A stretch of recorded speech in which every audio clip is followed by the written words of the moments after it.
long, where that $20 bill is not going to buy anything. And so it really is prudent for people to then say, okay, well, in that system, is there anything that can stop that? No. What's the history of money? They all go bust. The average age of a fiat paper currency is, I think it's 27 years. And there have been 700 plus fiat paper currencies that went to zero, since they started keeping track. And so it's probably prudent for people then to, begin.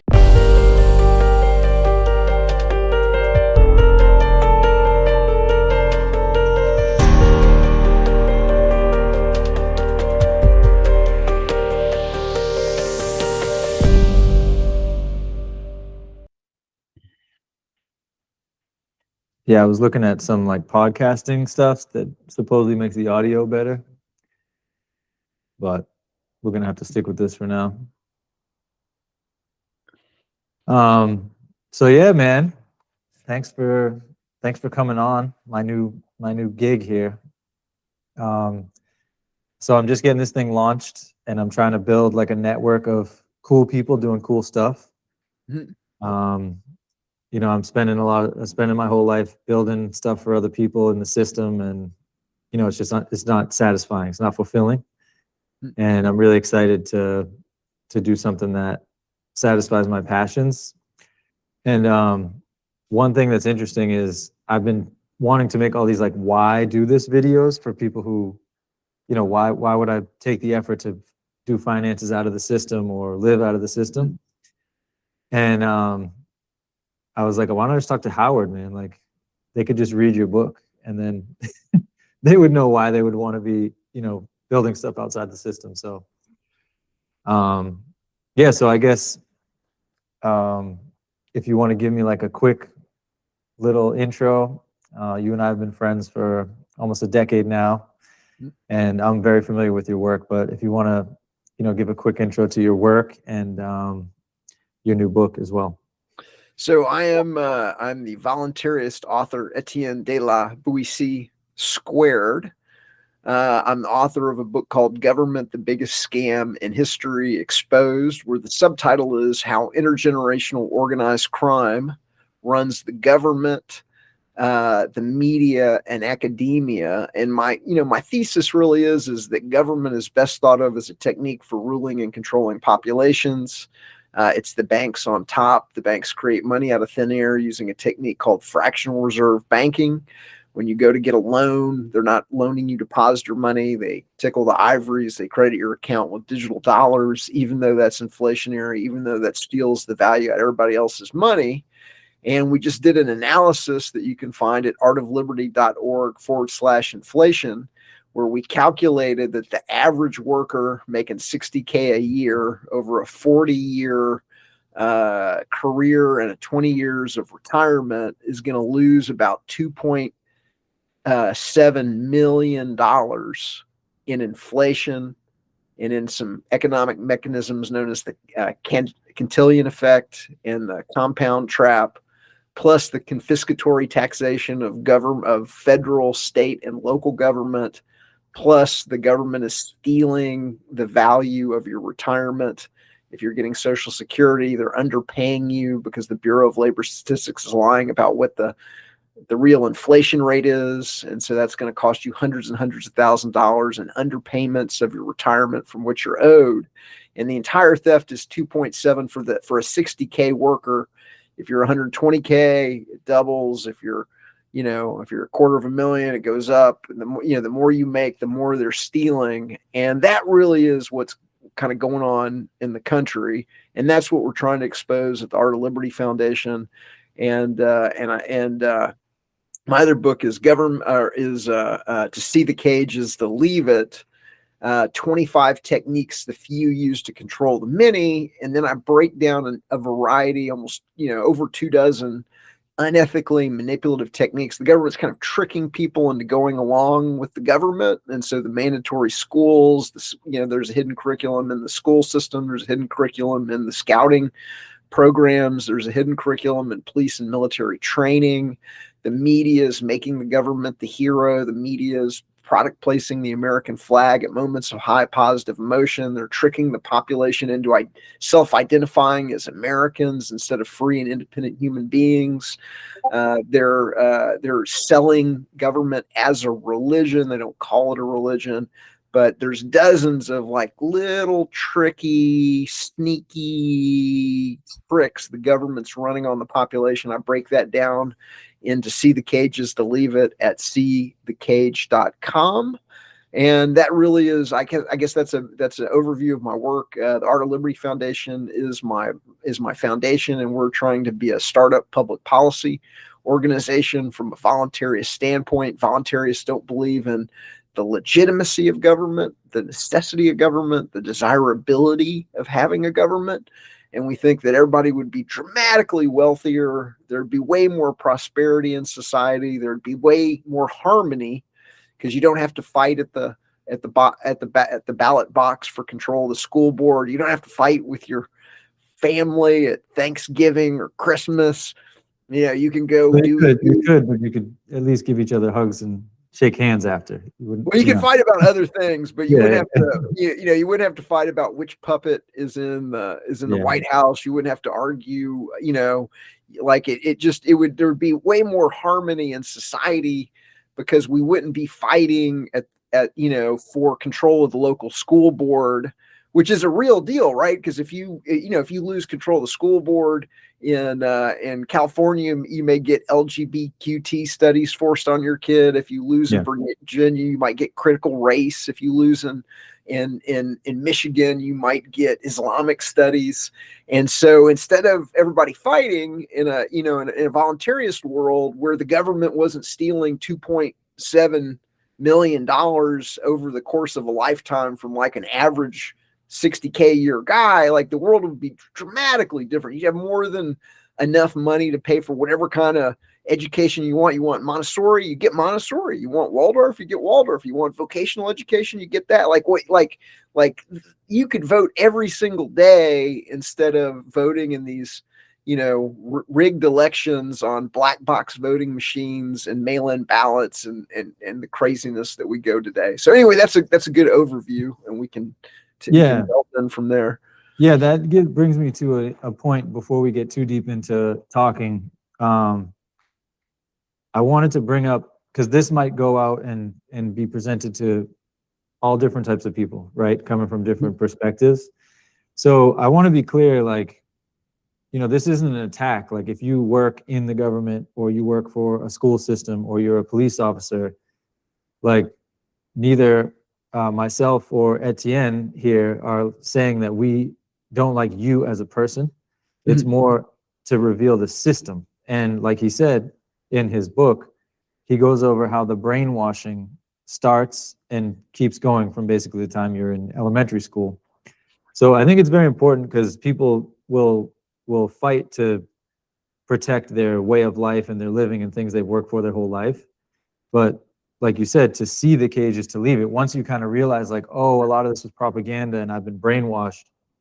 And another part of that is the money. So going back to the school board, if the school boards were decentralized and they weren't getting money from a centralized source that pushes these ideologies on them, like, let's say you had like a co-op in a town and you were making money because people were paying, but everyone would vote with that money. The directives would be coming from the bottom up to that board or whatever that governance structure is, rather than competing for government like big, huge government funding.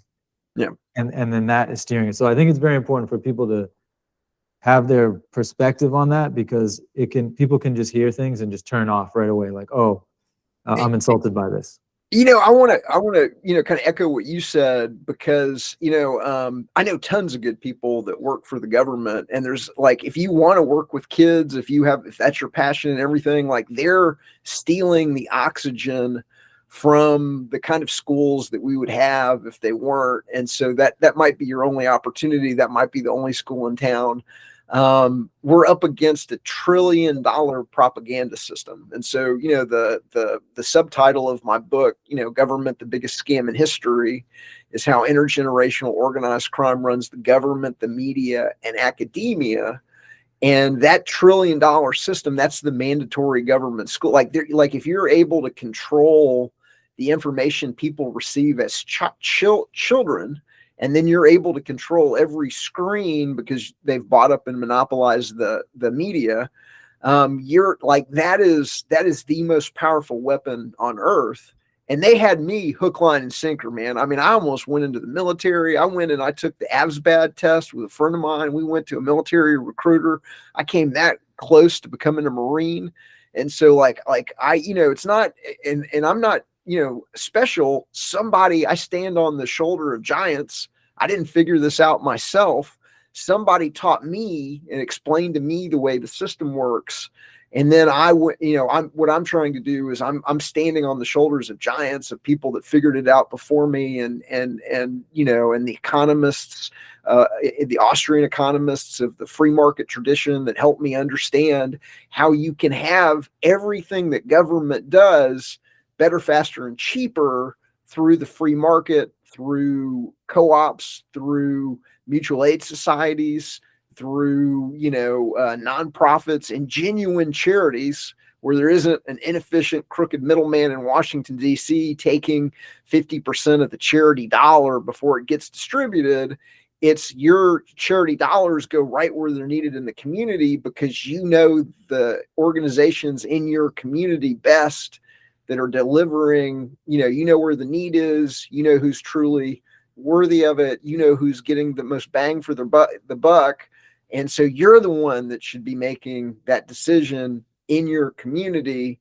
And so, but I don't, I'm not, to your point, they had me hook, line, and sinker. I'm just, it's a $1 trillion propaganda system that we're up against. Yeah. And not to mention TV, movies, all that stuff before you even get to school, and when you leave school, you're bombarded. The government is the hero. The CIA is constantly saving the day. There'd be nukes, cooking off in American cities on a weekly basis if the CIA wasn't, saving the day at the last possible second. Yeah. And what a lot of people don't realize, and what I break down in Government, the Biggest Scam in History, is they're weaving it into television and television and movies in a way that you don't realize. They're product placing the American flag at moments of high positive emotion. It's a marketing technique called anchoring, where the entire movie will build up to this moment of high positive emotion, and then they'll show you the flag.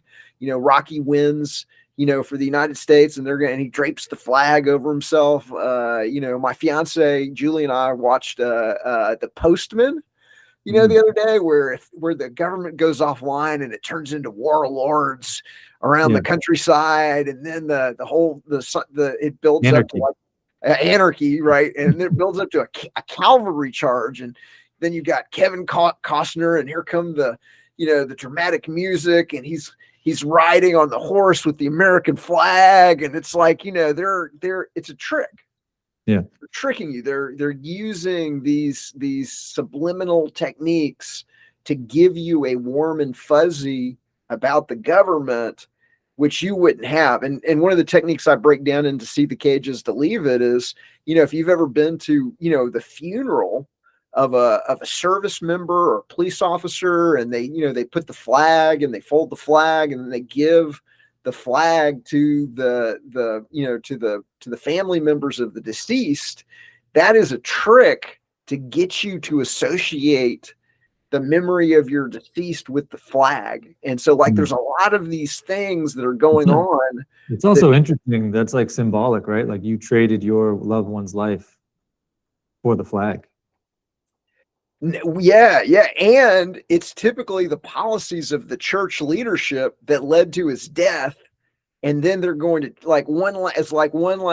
final kick, on the way out the door, is they're going to trick your loved ones into associating your memory with the flag, when it was the flag that got you killed. It was the, dying in a war based on lies and manufactured intelligence for another country. It's when you really understand the system, it's horrific what's going on when you really understand, like once you're able to kind of see through that propaganda and understand who's really pulling the strings, and how much money they're stealing from the average person.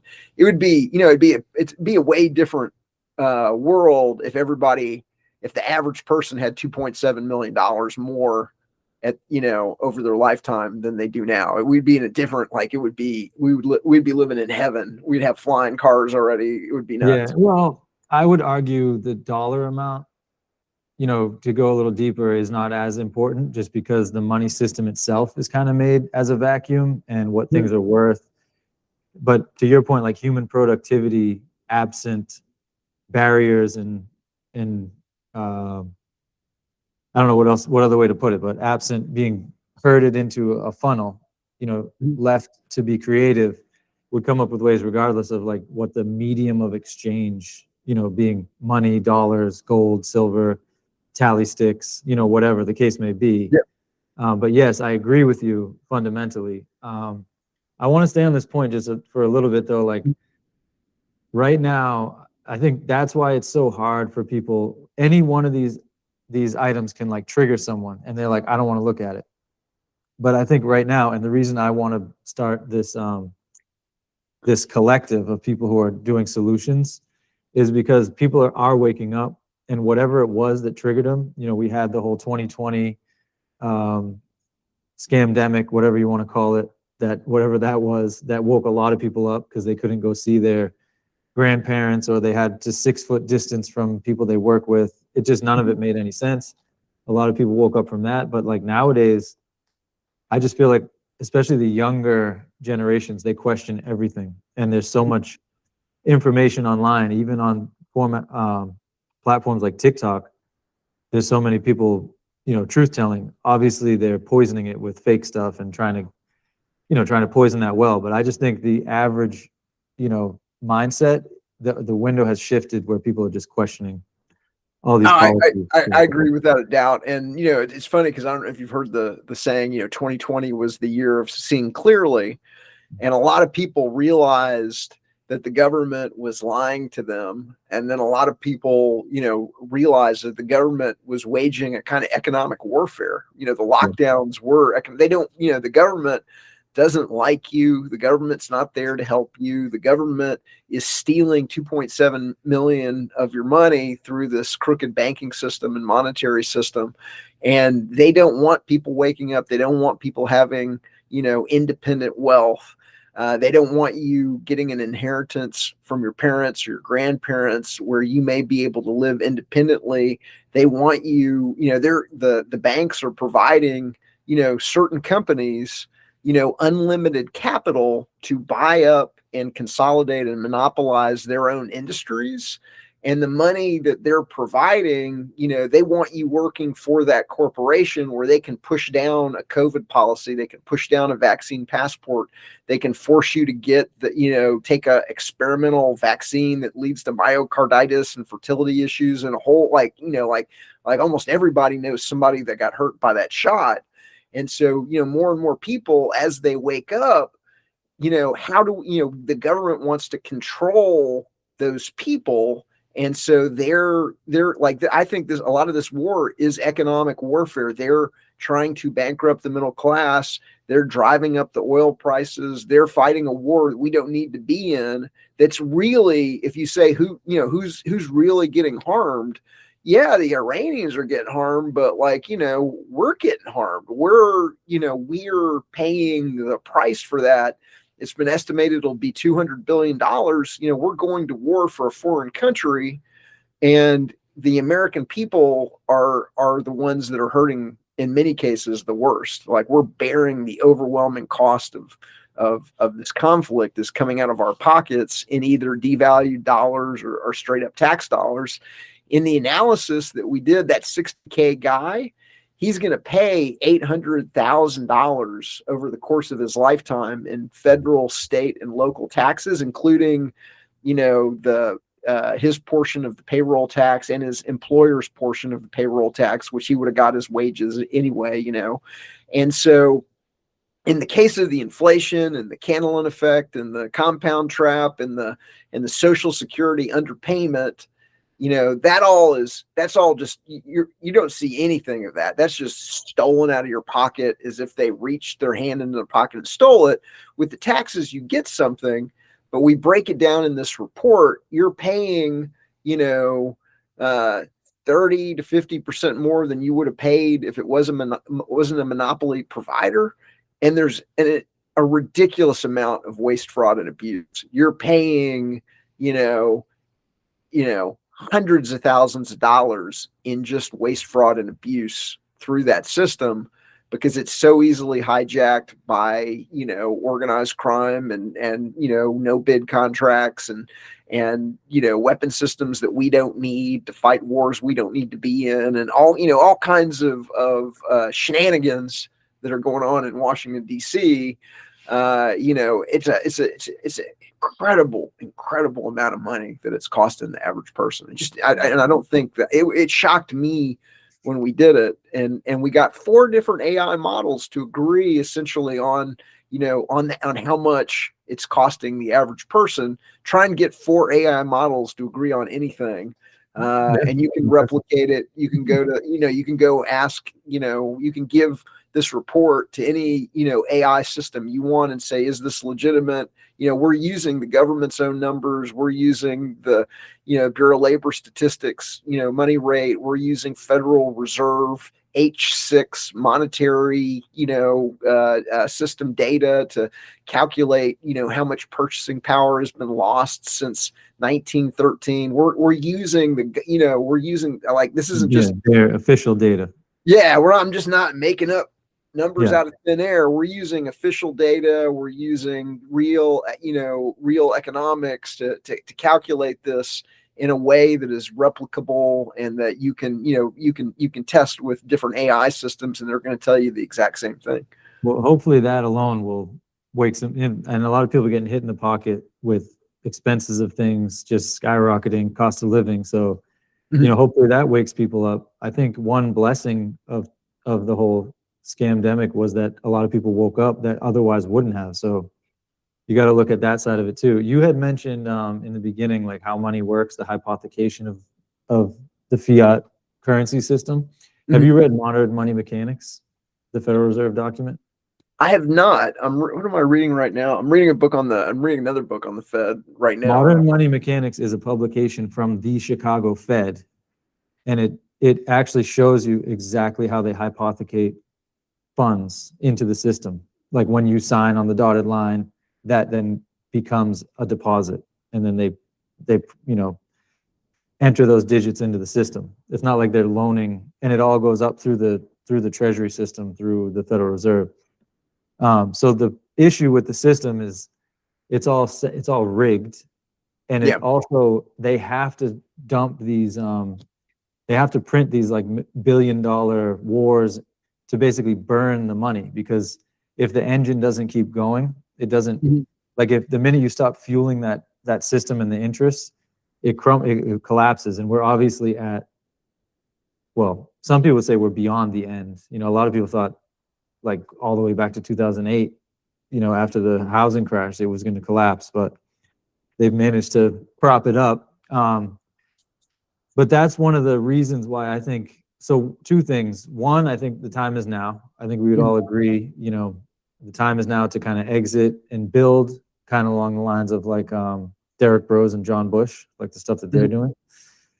And then also on that same note, I think the whole system, regardless of how much money they're stealing, which I know is great because it'll wake people up, but like our attention, our energy, the stress, just the amount of our lives and our soul and our heart that we give to this Babylonian just beast system, like you said, that it's like a commercial farming. They just, rack you up, cut you down, like kill you, spit you out, swallow your resources, and, use it for their beast system to keep running.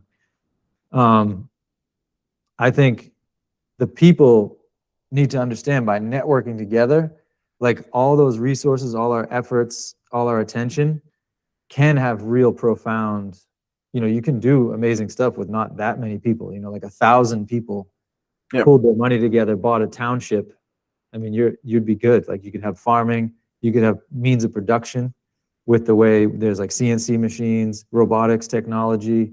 I mean, we're really at an interesting point where we have peak technology. You know, AI is going to take over and everyone's worried about that. But it's like we're all looking in the wrong direction. Like if we all just like turned around and was like, oh, that's nonsense. I'm not going to give that my attention anymore. I'm going to slowly and steadily start focusing all my attention on the solutions.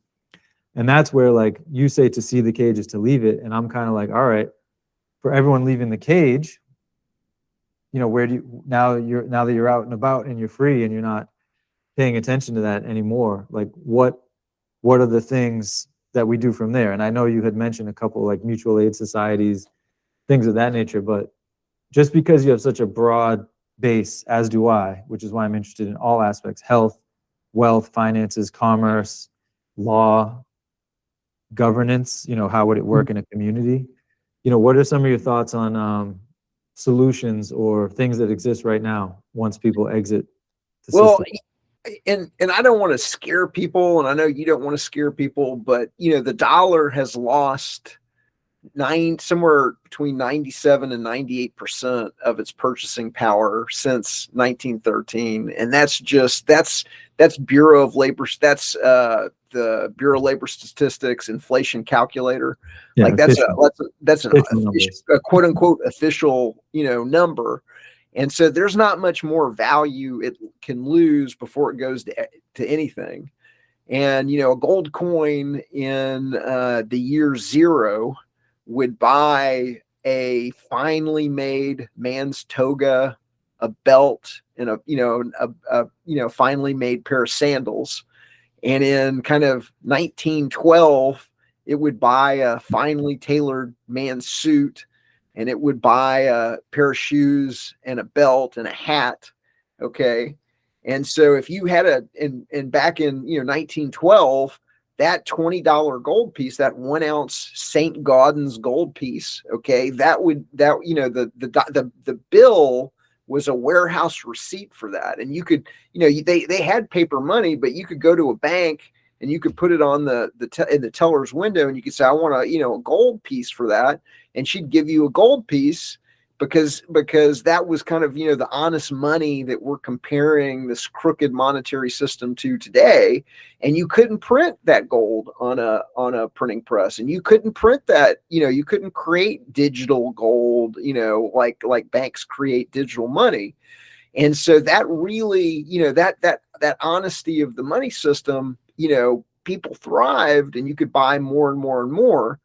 But what happened is the bankers didn't like that. The bankers were cheating. They were printing more, you know, warehouse receipts than they had gold. And so they had to go lobby and bribe the government. The government stole everybody's gold. FDR in 1933, you know, put an executive order, and everybody had to turn in their gold coins and gold bullion. And that's all the gold in Fort Knox. That's where the gold in Fort Knox came from. And so now, stolen. if you had buried that $20 1 ounce gold coin with a $20 bill in 1912, and you dug them up today, that gold coin is worth $5,300 roughly.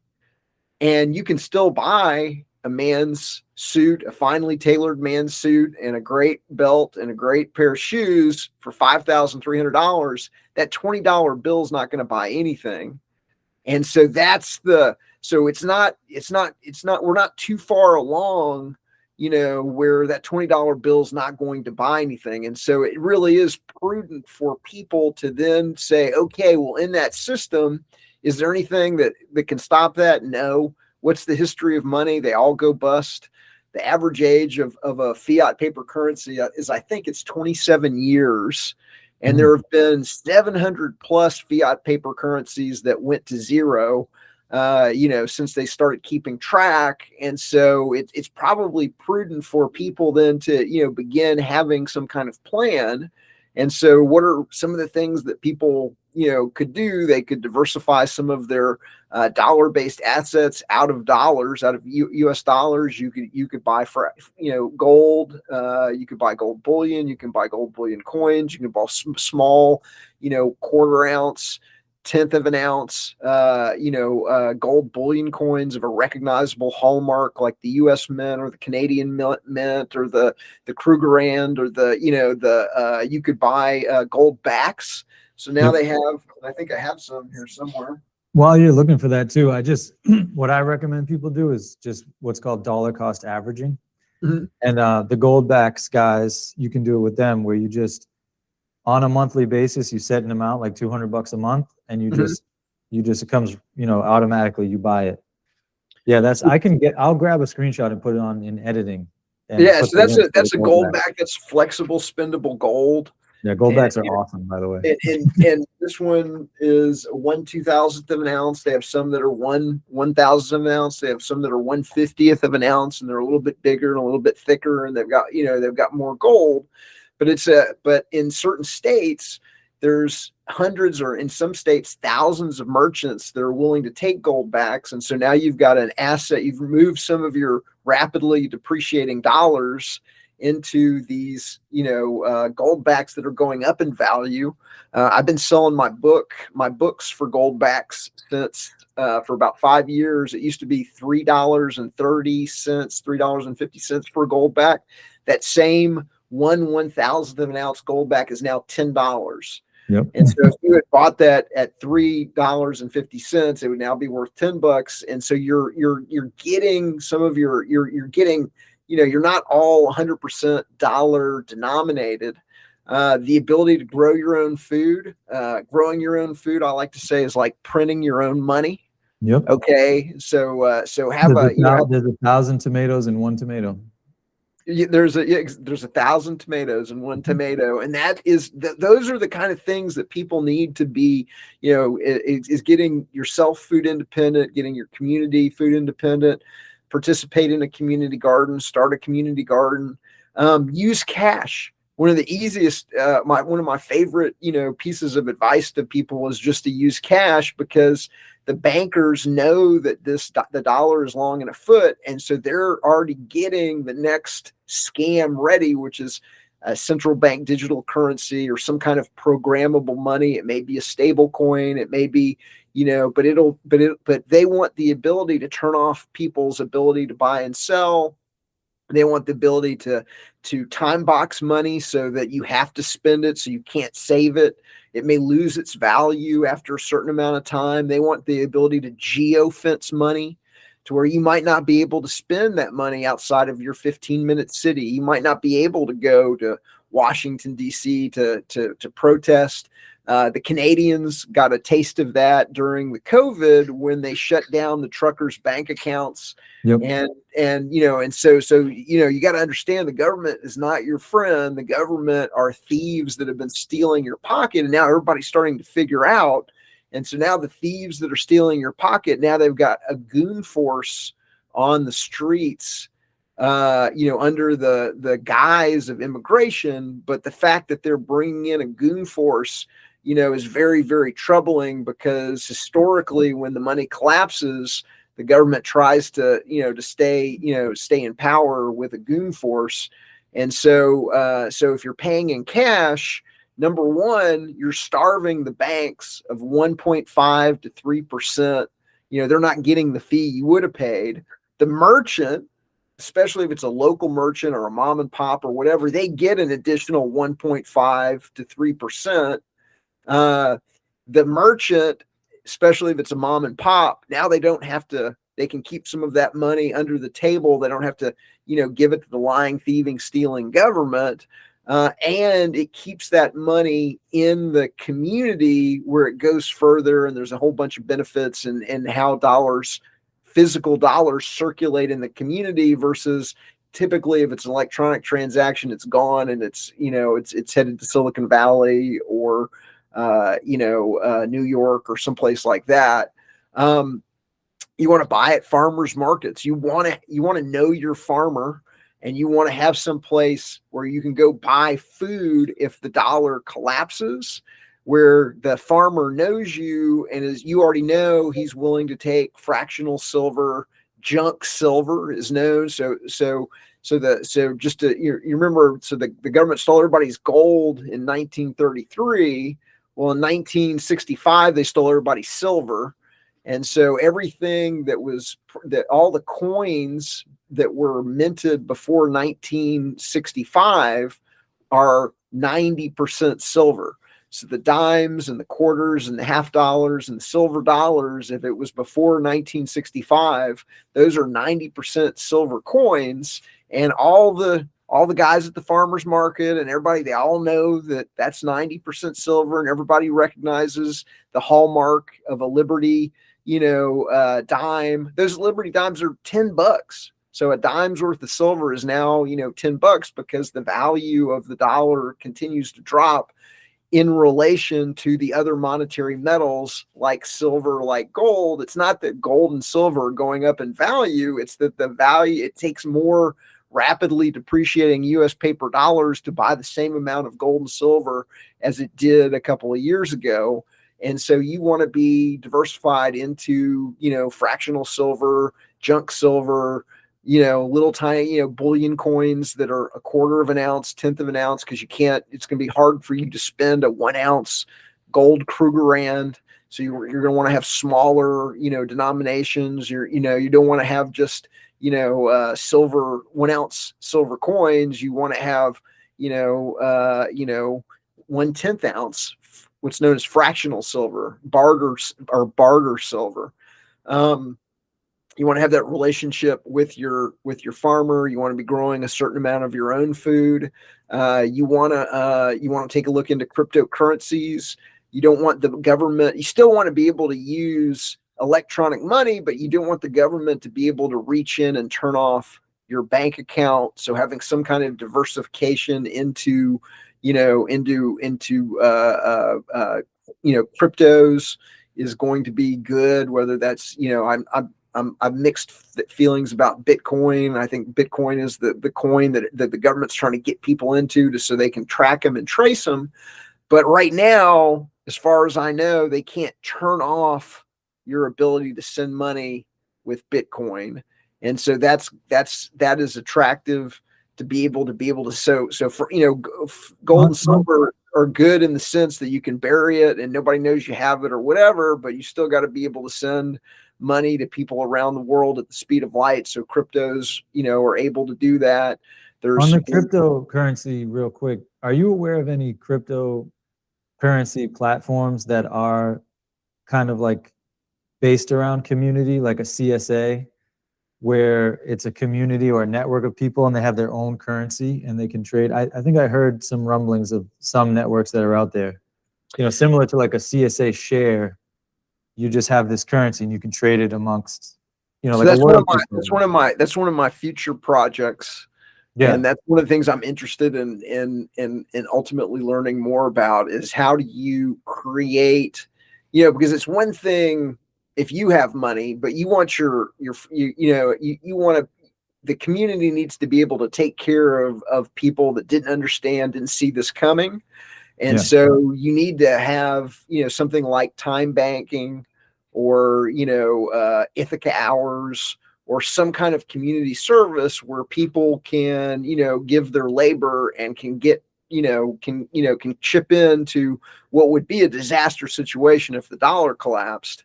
And you want to be able to reward them and you want them to be able to eat and you want to be able to reboot your local economy as fast as humanly possible. And so that can't just be gold and silver. There needs to be some kind of community currency behind that. Ithaca Hours is an example, like one of the best known, community currencies where they had thousands and thousands and thousands of people that were all exchanging time and value in a community-based currency that hundreds and hundreds and hundreds of local businesses accepted. There's a concept called time banking where, you give an hour worth of work to something valuable in the community and you get some of that value back in a currency that you can spend with other people. And so there's ways of doing that. I don't know of one right now that looks like the market leader or the go-to or, how it would go down. Yeah, I think honestly, it'd be better if there wasn't a market. Like if there was an Ithaca Hours and a Boston Hours and I think it'd be better, to be honest, if they were all a couple thousand people and local. And then if need be, we could have some sort of interface later on, for them to trade your Ithaca hours for your, whatever. But no, that's cool. I didn't even know that existed. I think that's a huge opportunity to get off. If you can get out of the money system, I think that's a huge opportunity. Or just get yourself a little bit out of it. Like it really is. Yeah. It's baby steps, to your point of, 100, 200 a month or whatever it is. One of the things I do is I give out these gold backs in tips and in gifts and in things like that. Easter is coming up. For years and years and years with my family and my cousin and my kids' cousins and everything. Instead of poisoning them with refined sugar with genetically modified ingredients, I fill my Easter eggs with junk silver and with 1 ounce bullion coins and that, and I would distribute that as in Easter eggs, and then that's giving the kids, not only are you diversifying your family into precious metals and out of the dollar, but you're really giving those kids a lesson in what is money, what's it worth, why does it have value? Years ago, when I had a consultancy in telepresence and visual collaboration, and I consulted for Fortune 500 companies on how do you best implement video conferencing and telepresence and visual collaboration strategies and what goes into your rooms. I would give as my corporate Christmas gift, I would give these little 1 ounce silver rounds that were engraved with, personalized, like you used to be able to have them engraved. They cost, at the time I started doing it, was like $9. Silver was like $9 an ounce. And then it cost another couple of bucks to buy the round. And then it cost a couple of bucks to have them personalized and engraved. So it was like a $15 to $20, business gift that I would give my consulting clients.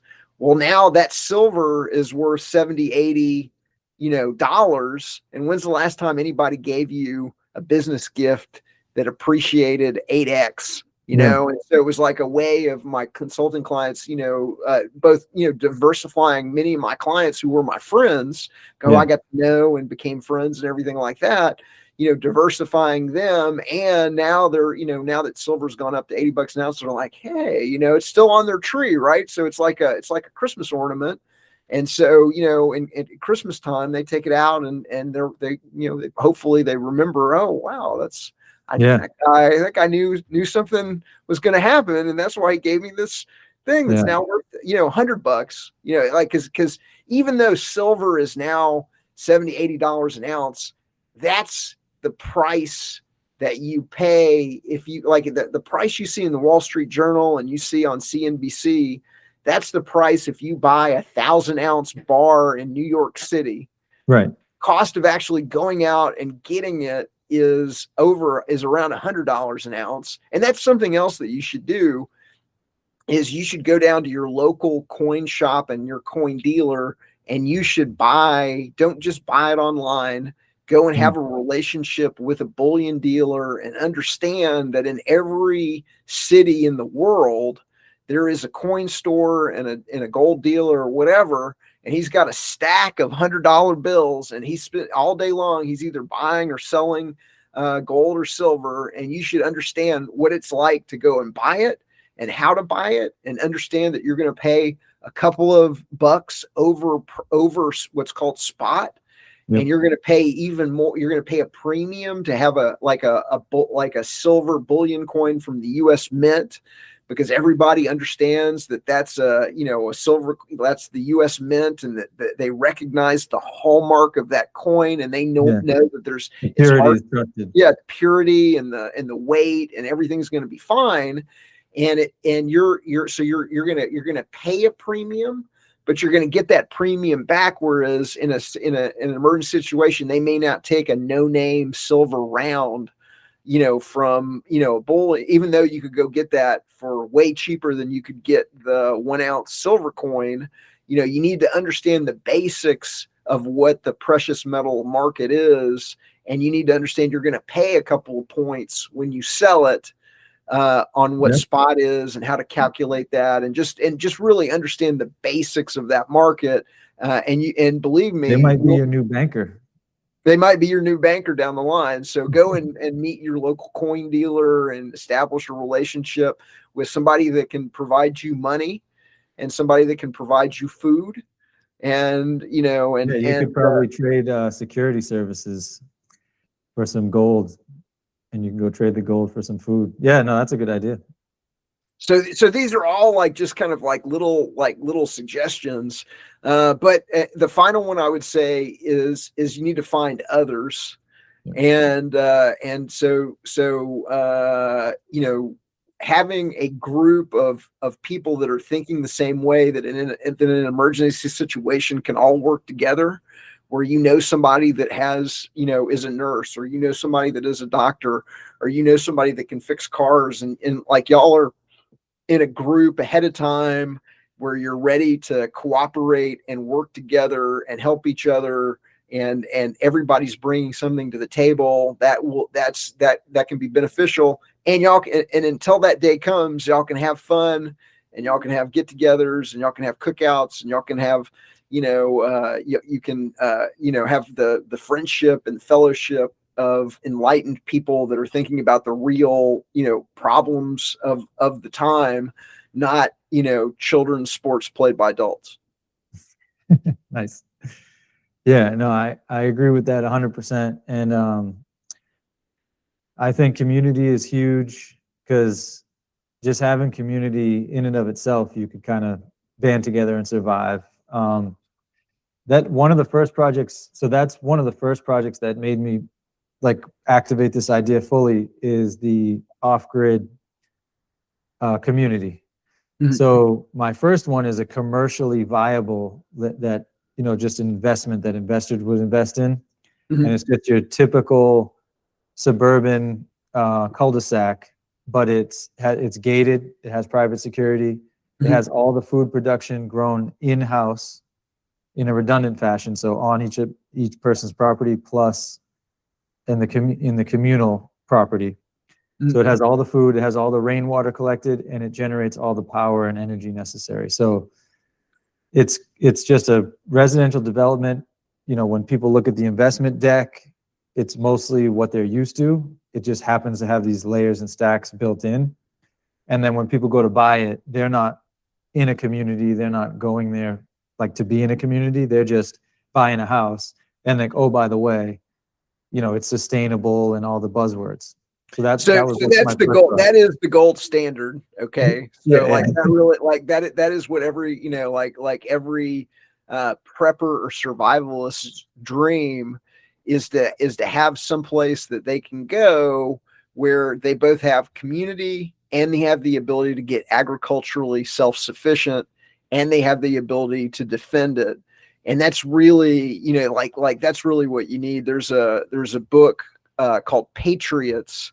So there, there's people that have understood that this day is coming for decades. They understand what's been going on with the devaluation of the dollar. They understand what's going on with the organized crime government, and in that book, Patriots, by a guy named James Wesley Rawls, who runs what is it? What is it? It's a survival blog, which is like one of the top survivalist prepper like websites out there. He wrote this book, and that's how he became like the expert. But the idea was to have some place that you could go, that would be ideally, doesn't have to be, but like ideally more than one tank of gas outside of a major U.S. city. Yeah, you tell me that. Because everybody's gonna have what, like when the thing collapses, everybody's gonna have one tank of gas in their car, and then there's gonna be what they call the golden horde, and the golden horde is gonna, stream out of these cities looking for food and looking for, supplies, and everybody's gonna have the same dumb idea simultaneously. Oh, we've got to go find a lake house with food in it, or we've got to go find somebody's, like remote cabin, or we like everybody's going to have the same dumb idea simultaneously. But you want to be, ahead of that, outside of that, where you've got, trusted companionship, that has these diverse skills, that can, you know, protect the community, and can get agriculturally self-sufficient, because it's a lot harder to grow food than people think. And growing food is only part of the issue. You still have the ability to preserve it. And Yeah. so if you've never thought about prepping before, yeah, you can have a garden, but you also need dozens and dozens and dozens of canning jars, and you need something to can it. And you need, you know, you need to be able to preserve what you've got in addition to just growing what you've got. And so there's a whole bunch of of institutional knowledge around how would you survive either a complete collapse of the dollar or just a devaluation. You know, a 40 or 50% devaluation of the dollar from where it is right now could be catastrophic. Mhm. And so the more prepped up you are, the better. So the way I look at it, I think in two different ways. I think the trajectory we're on right now, CBDC, um, where they pay you something every month, just like they send you a check. What's that, Jay? Universal basic Yeah, income. universal basic income. So That's I how think you're going to trick everybody into CBDCs. Is they're going to give everything you everybody said, UPI. geofencing, controlling, devalue the dollar, so it's just hurting people who don't know any better and don't have the resources. I think that's one thing I think about, and I'm leaning more towards like 80%. That's what's going to happen. Then there's 20% where it's just grid down, collapse, Mhm. you know, SHTF, and then that's kind of a different mode of thinking. Then, you know, all of us go into like survival mode. So Mhm. I'm not like, the plans I'm talking about are for the trajectory we're on. And that's why, like, people who own a home and it's worth, you know, let's say they bought a house for 300 grand and it's worth 700 grand now. You know, a lot of people are in this situation, middle class America, although their paycheck hasn't gone up, you know, they're sitting on money, but you can't really sell the house because the house to buy now is $1 million. So the Yeah, yeah. money's not worth as much. But if you look at these developments, they spend millions of dollars on landscaping. You know, they spend all this money on things that have no practical use whatsoever. So if I could just build a community where instead of having landscaping, we have food forests, and instead of the landscapers, we have people who kind of manage. They'll manage the farmers market, they'll do the canning, and you pay that in your HOA. It would be slightly more expensive, but for those people who could just cash out, you know, somewhere and then go to a more rural area where I can get the land cheaper and we can build for a little cheaper, that's the model. So that's what I'm trying to do. Well, that's what I'm doing now while the system is still intact, and try to get some of those up and running.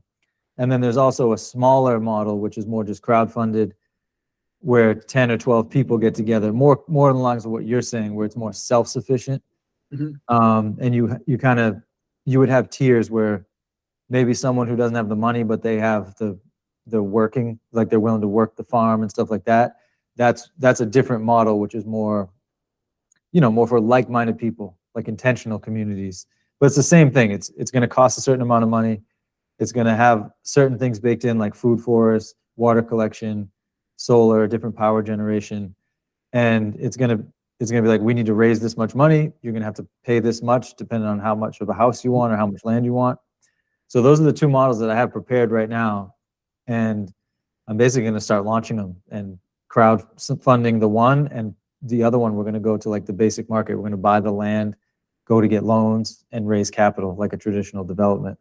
Brilliant. Thank you for your service. I mean, this is exactly the kind of moves that we need to be making exactly when we need to be making it. So Yeah, so that's just one. And you know, in talking to people, I feel like there's a lot of people around the world even, and how, like, you actually talk to a lot more of these people than your average, you know, person who's bogged down with like work and everything. But there's a lot of people who are doing things like even that network you just talked about for prepping. I know Derek Bros has the Freedom Cell network where people get together and they're like, you build out a nurse, and even if you don't have the skills, like everyone commits to learning them. I've been involved in a couple Freedom Cells, and I do feel like there's similar to like James Corbett's Solutions Watch. I pull a lot of ideas off of that. It's like these fringe ideas that people are doing, but it's no one knows about it. You know what I mean? So I want to like have this kind of system. This is what I was telling you about, like a informational system where people can go in like a Wikipedia type deal, and they can have, oh, in law, who's doing what? Well, this guy's doing this guy's doing that, and whatever resonates with you, you're going to know real quickly, like, oh, I would never do that, but this over here looks really cool. And that's kind of the thing I wanted. That's a more long-term idea of the project, to build out just data sets and know, so people can know who's doing what. And then those people who are doing cool things can network with other people in other areas doing cool things. So, I mean, let's kick that around, because that's, there's a lot of that already going around. You mentioned Derek Brose's Freedom Cell network, and I forget the website. I forget if it's freedomcell.net. There's actually two. Yeah, you got to be careful. Yeah, there's a fake one. There's a fake one, and then there's the real one. But like Freedom Cells is a way of finding people that are liberty oriented, know what's going on, or trying to get the basics prepped in your area. There's ways of kind of obscuring who you are. You don't have to list your own physical address in the database. You can list someplace close to you. You can find others. You can get together at coffee shops. You can have kind of some operational security OPSEC around who you. But there's also in my book, I've got in my book, Government, the Biggest Scam in History, I forget the two websites. There's like two websites that I know that are made for preppers and survivalists to find other preppers and survivalists. And the basics of the way that works is, you may, number one, you either have some skills but don't have a piece of land where you can get outside of a city and get agriculturally self-sufficient, or you may have a piece of land outside of a major city where you could get people agriculturally self-sufficient, but you don't have trusted people that have the preps and the skills to really be able, especially in like a grid down collapse where you've got to post a 24-hour guard and you need ideally dozens and dozens of people. And so there's a dance. I've done it a couple different times. I've been involved in a number of different retreat scenarios where I went out and I found somebody that had that retreat location, one of them which was in West Virginia, one of them which was in Virginia, two of them were in Virginia, one of them in West Virginia. And there's like a courting process where you meet and you see if you have compatibility with that person. If you don't have a piece of land and you're looking to get into one of these groups, the expectation is that you have the basics, that you've got a half a year's worth of food at least, that you've got a gun, that you've got first aid supplies, that you've got canning jars, that you've got like the basics, a seed vault. You've got to be able to bring something to the table. You can't be a burden on the group. A lot of times you have to participate in building up the retreat. And so, I've hauled, 80-pound bags of cement. I've hauled I've worked, once a month in a work, like a work trade kind of a thing as my part of building up the retreat, worked in that situation. And so there's things that you can do on a bigger scale. There's people moving to, like in New Hampshire, in the case of the Free State Project, there's tens of thousands of libertarians that have committed to move to New Hampshire. There's thousands and thousands that already have, and they're getting concentrated and taking over the New Hampshire state politics, and they're rolling back laws and they're reducing government to just protecting life, liberty, and property. But they're also concentrating, and they have, they've got real deal groups. They've got prepper survivalist groups. They've got shooting groups. They've got something called Gun Church because it's on Sunday for people that like to shoot religiously. They're teaching community self-defense skills. They're buying food in bulk and then splitting it out. The cheapest thing that you can do is go out and buy food in bulk with people, get some 5-gallon pails and some Mylar bags and some oxygen absorbers, and buy 50 pounds worth of beans, and everybody gets, a bucket that, that you put it in a Mylar bag, you throw in an oxygen absorber, you seal it, the oxygen absorber sucks all the oxygen out, and then you put it in the 5-gallon bucket with a lid on it, and then that keeps the rats and the rodents and everything like that, and it keeps it fresh. And the cheapest way of doing that is to go in with a couple different friends and do it. We just bought some huge canning jars, and they've actually got a gizmo that will go on top of the canning jar and will suck all the oxygen out of a canning jar, and it just boom, it's just locked up, and then you've got to pry the lid off, but it does the exact same thing. And so there's all of these things that you can do that are little things, but if you're doing 1 or 2 or 3 a month, then that's going to help tremendously down the road. And it's cheap. You can have fun doing it. You can, meet your neighbors. You can meet your, people in the community that share your goals. It's easy. Yeah, I think the biggest challenge is going to be, no matter what, like even if someone lived in an off-grid community and they're, let's say like 80% of them are like in financial services or like insurance, like if the system does truly go down and things get bad, those skills aren't really going to, like, you're not going to have like 12 different insurance brokers and, stocks, retirement guys, like selling their services to the 100-person community.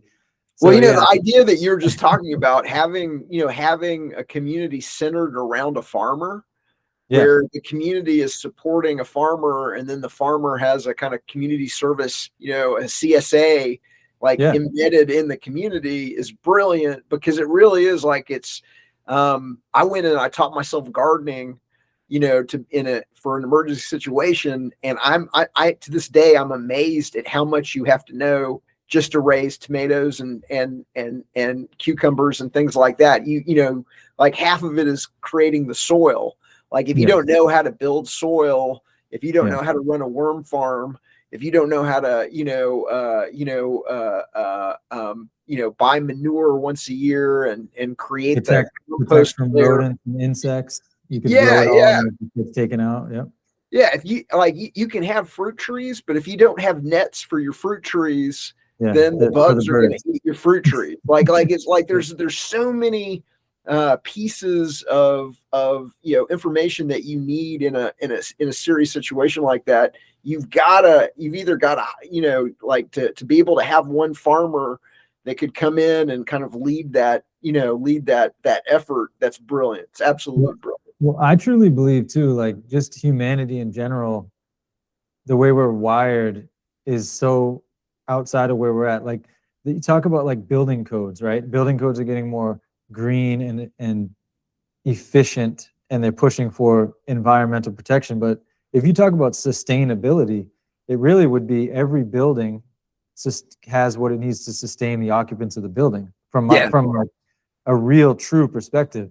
Now, whether that produces CO2 emissions or not is a different conversation. Like it's irrelevant to me, but it's totally secondary. Like the building code should say, like, if you have 100-person development, they should have a farm or whatever that threshold is. Like there should be they have the data, right? Like if they truly were like working in our favor, they'd be like, oh, every 50 people needs this amount or something like that. So I think it should just be baked into the system, but it's not. Well, I mean, think of the ridiculousness of the standard American lawn. Exactly. And think of all the effort that goes in to raise a monocrop that provides no nutrition, and all the chemicals. And HOAs fine you if it's not kept up properly, and you never mind trying to grow food. So yeah, I think it's just backwards. It's just upside down.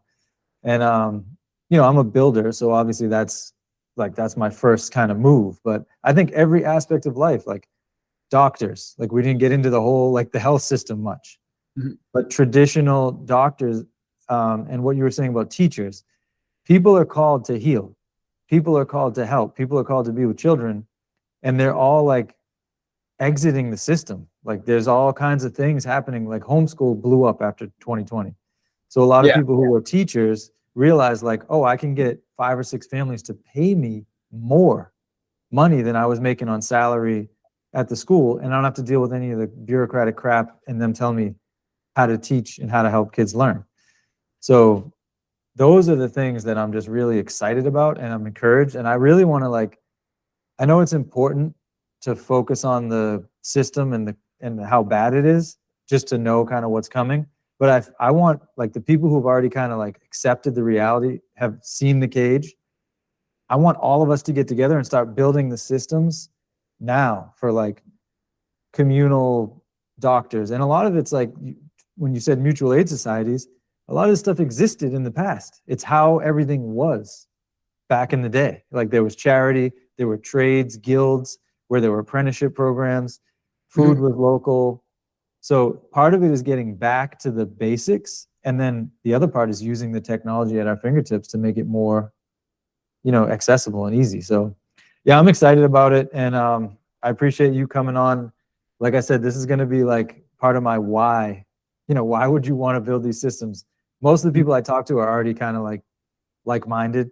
So most of the people who come to this niche, my niche kind of like project are going to already know, but I think you saved me the headache of doing a why series, why we need to exit the system. All part of my service to you, sir. happy to help and happy to contribute. And I want to be involved in one of those. And so depending on where that is, I'm your target. I think I'm your target customer. So I want to be involved too. Have you talked to Peter yet? No. So Peter is the one I did the first interview with. So he's okay. Got it. I need to. I'll dig that out. I got overwhelmed. No, it's understandable. But he's going to be. He and I are working on the feasibility for the first build. So when you meet Peter, he's going to be involved. But yeah, I want all my friends involved. I want to work and be successful and do stuff with my friends. Perfect. I'm in. That's my goal. All right. I like it. Man. Cool. All right. Well, thank you very much. Everyone get your book. That way I don't have to explain these things to people. And yeah, have a good rest of the day, man. Appreciate my final pitch. So the book is government-scam.com. And then one of the other things I do that's kind of unique is I back up everything on the book with these credit card size flash drive. And I have hundreds and hundreds of prepping and survivalism resources on this drive. So wherever you are, you're free to, you are allowed and encouraged to share it with others. You can make copies for your friends and family, but there's everything on how to purify water, to forage for food, to, create shelter, to generate, power, to like, you name it, it's on here. So that you've got all the, hundreds and hundreds of supplies on everything from bushcraft to knots to you name it. It's on that drive. I love it, man. Yeah, I've got one myself. All right, man. Thank you so much. Thank you, and we will talk soon. Yeah, definitely, man. All right, I'm gonna stop recording.